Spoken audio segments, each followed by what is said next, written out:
It is a phenomenon that is sweeping the country. Cakes, well, just too beautiful to eat. Tonight, we introduce you to a cake artist putting Hawaii on the map with his edible art. Got a favorite purse you'd like a piece of? How about a favorite treat? Just about anything you can dream up can be turned into a cake with the artistry of Rick Reichart. Rick and wife Sasha have been serving up edible art for 5 years as Cakelava. And Rick's a one-man cake construction crew. I design the cakes, I shop for the supplies, I bake and fill the cakes, ice the cakes, finish them, and then my wife and I both deliver them. We caught up with him as he was putting the finishing touches on one of 4 custom cakes due on this particular weekend. This stunning cake headed for a colorful romantic wedding. And this elegant cake covered with plumeria and Cymbidium orchids, all handmade by Rick. The nationally recognized cake artist got his start in pastry school, then found his calling in custom cakes, working for top cake designers across the nation like Cake Divas in LA, where he worked on celebrity cakes, including this wedding cake for ABC's Bachelorette, Trista. When Rick and Sasha decided to make a go of it in Hawaii, it wasn't easy. Yeah, it was really, really tough. It's actually really hard to start a cake shop here, for one. There's no kitchen spaces to be had like there are on the mainland where you can just rent them.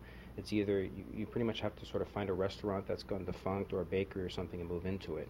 You can't just like rent kitchen space. And then there's finding business. People are not used to seeing these kinds of cakes, and so it was very difficult to sort of convince people, they kind of let me do my thing, you're going to like it. It took us a couple years to get people to sort of accept what I was doing. Then along came Food Network TV. The whole sort of cake phenomenon now on TV has really helped our business, because when we first got going, it was really hard to get people to sort of accept what we were doing, and then they didn't really see it here before, so they didn't really know what we were doing. But then TV, the stuff like Ace of Cakes, and then later the Cake Boss thing came on, and so people now, they want it, they see it, and they're like, oh, it's out there, and now they know when they find us, they're like, oh, okay, you're doing what they're doing, and I want that. So it had a big impact. We probably couldn't have really made it without those shows, I don't think, here in Hawaii. Cakelava's business has grown. On this particular weekend, with 2 cakes finished, a sketch of a huge, intricate cake sits on the board, ready for work to begin. But the big dog this weekend is literally that, a big dog. It took more than 7 hours for Rick to finish this poker-playing pooch, one of his more challenging cakes.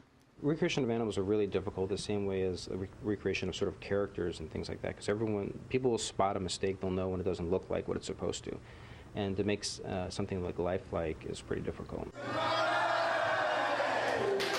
The cake was the centerpiece for a surprise 50th birthday celebration for Alan Murakami. The cake was a hit. It's beautiful. I hate to eat it. But yeah, it looks just like my pooch. I see my golf ball. I see some poker chips over there.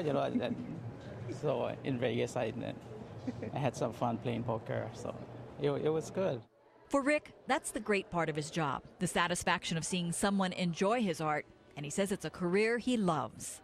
I get to be creative on a daily basis, pretty much. I get to kind of do what I want. Most people leave it in my hands to do something and to create something nice for them, which I really love that. I love when people trust me and they just let me do my thing. Okay, that dog cake, completely edible. Poker chips, the teeth, everything.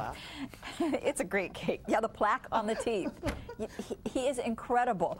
Now, Cakelava's cakes cost between $300 and several $1,000s, depending on the size of the cake and the complexity.